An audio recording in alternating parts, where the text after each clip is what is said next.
करेला हो, नहीं केहू से काहे तू डरेला हो, खाली खून खराब तू करेला हो।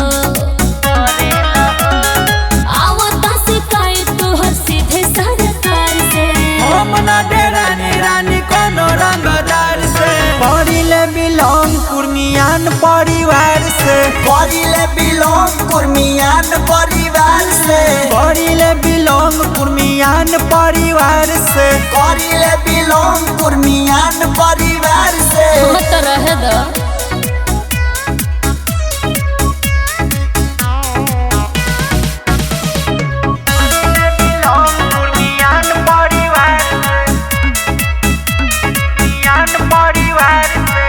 हई हम नामी हो सुनामी रंगदारी खानदानी चलेला,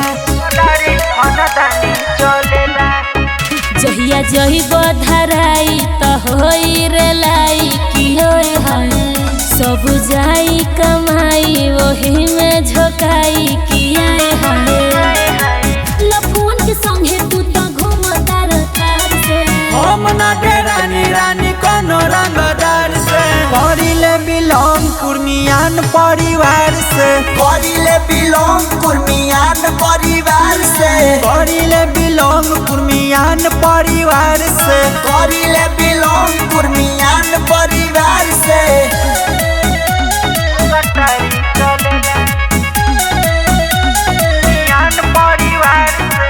चले खानदानी रंगदारी मारामारी हो कटारी चलेला, जाके देखी लभेस विवेक उद्देश्य के आए हाय। अजब रोहन धराइल त भइल पिटाई की आए हाय। सुन पर शांत बात करेला हथिया से, हम ना डेरानी रानी कोनो रंगदार से।